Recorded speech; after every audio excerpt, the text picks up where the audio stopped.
L'œil du sport, résultats, analyse, décryptage, 3 fois par semaine.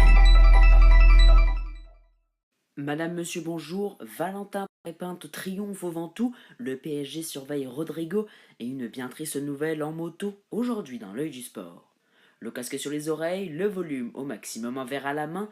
L'œil du sport, 16e édition, c'est parti. Valentin Paré-Pinte a offert à la France sa première victoire d'étape sur ce tour en remportant la 16e, jugée au sommet du Mont Ventoux. À 300 mètres de l'arrivée, il a réglé un sprint intense à l'Irlandais Ben Illy, déjà vainqueur sur ce tour, Santiago Buitrago et son coéquipier Ilan Van Wilder. Il devient le 5e Français à s'imposer au sommet du Ventoux après Poulidor, Thévenet, Bernard et Virenque, de quoi classer un très bon coureur. L'échappée du jour formée après de nombreuses attaques a vu Alaphilippe tenter d'animer la course, accompagné à un temps d'Arensman et Mas, mais c'est Elie puis Paré-Pinte qui ont recollé avant que le sprint ne les départage. Derrière Tadej Pogacar et Jonas Vingegaard ont repris leur duel. À 9 km de l'arrivée, le Danois a attaqué, mais n'a pas réussi à décrocher le maillot jaune, qui a finalement contre-attaqué, sans creuser l'écart lui aussi. Pogacar termine 5e de l'étape et grappille 2 secondes sur son rival. Absent du départ, Mathieu Van Der Poel souffre d'une pneumonie et il quitte donc le tour après avoir porté le maillot jaune et remporté une étape. Un nouveau coup de dur pour la formation alpecin de Koenig qui avait déjà perdu son sprinter Jasper Philipsen lors du 2e jour de course. De son côté, le Norvégien Thomas Johansen a été victime d'un malaise après avoir passé la ligne d'arrivée. Mardi, au terme de cette 16e étape, d'après son manager, les nouvelles sont rassurantes. Il a d'ailleurs repris la route aujourd'hui. En football, mené pendant longtemps, l'Angleterre a fini par renverser l'Italie 2-1 après les prolongations mardi en demi-finale de l'Euro à Genève. Les Anglaises, championnes d'Europe en titre, défendront leur couronne dimanche contre l'Espagne ou l'Allemagne.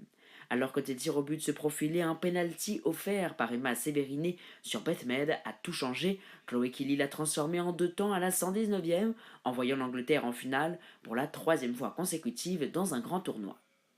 L'Italie était proche de l'exploit, cruel scénario, alors qu'elles ont frôlé une 3e finale historique après 93 et 97. À part quelques tentatives anglaises peu dangereuses, elles n'avaient que peu été inquiétées jusqu'à l'égalisation. La seconde période des Three Lions a été plus convaincante. Girelli, très engagé, a dû sortir blessé. Et après une superbe occasion d'Aguemang à la 117e, le VAR a confirmé le pénalty décisif. L'Angleterre s'en sort, encore une fois au bout du suspense.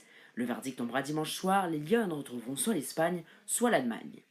Chez les hommes, le PSG s'intéresserait à Rodrigo selon Sky Sport Allemagne. L'ailier brésilien du Real Madrid en perte d'importance face au trio Bellingham, Mbappé, Vinicius. Pour quitter le club, Liverpool est également sur le coup. Les Reds auront entamé des discussions, tandis qu'une réunion est prévue entre Rodrigo et le Real pour clarifier son avenir. Son contrat court jusqu'en 2028. Notez que le Français Kylian Mbappé devrait récupérer le numéro 10 madrilène suite au départ du capitaine légendaire Luka Modric vers l'AC Milan. En rugby, les Lions britanniques s'en sortent sans briller face aux joueurs du Pacifique. Avant d'affronter l'Australie pour 2 tests majeurs, les Lions ont difficilement dominé une sélection des joueurs du Pacifique et aborigènes, menée par Kurt Lebrill. Les Lions ont bien débuté, inscrivant 2 essais par Osborne et Graham, mais les insulaires ont rapidement répliqué avec 2 essais dont une interception de Riley. À la pause, les équipes étaient à égalité 14-14. Au retour des vestiaires, Osborne a signé un doublé, puis Van der Merwe a ajouté un 4e essai. On pensait les Lions à l'abri, mais un essai de Laota a ramené les Pacifiques à 5 points, poussés jusqu'au bout. Les Lions ont tenu, mais sans convaincre. Prochain défi, un vrai test face aux Wallabies samedi. Une bien triste nouvelle en moto puisque le prometteur pilote espagnol Paul Atzina est décédé lundi matin à 17 ans, 2 jours après une lourde chute sur le circuit de Motorland Aragon. Victime d'un grave traumatisme crânien, il avait été opéré en urgence à Saragosse sans succès. Engagé en junior GP dans l'équipe Estrella Galicia 0-0, Alcina a occupé la 13e place du classement. Un coup dur pour le monde de la moto endeuillé à nouveau. En tennis, après 16 mois d'absence, Venus Williams a réussi un retour fracassant à 45 ans en battant la 35e mondiale Peyton Stearns 6-3, 6-4 à Washington. Elle devient la 2e joueuse la plus âgée à gagner un match sur le circuit pro après Navratilova. Dominante au service et solide en déplacement, Venus a surpris son adversaire et les suiveurs. La vétérane a admis que ce retour n'était pourtant pas si simple, c'était extrêmement difficile de rejouer après une si longue pause, a-t-elle déclaré. Le programme à présent avec ce soir à 21 h Espagne-Allemagne. Ce sera la deuxième demi-finale de l'Euro féminin 2025 en Suisse. Le vainqueur défiera l'Angleterre en finale. Le Tour de France demain avec une étape bien difficile au départ de Vif. Trois cols hors catégorie, celui du Glandon, suivi du col de la Madeleine à ou deux tiers de la course, ainsi que du col de la Louse, la dernière montée finale, une arrivée au sommet où l'on pourrait bien voir Jonas Vingegaard tenter quelque chose afin de récupérer le maillot jaune.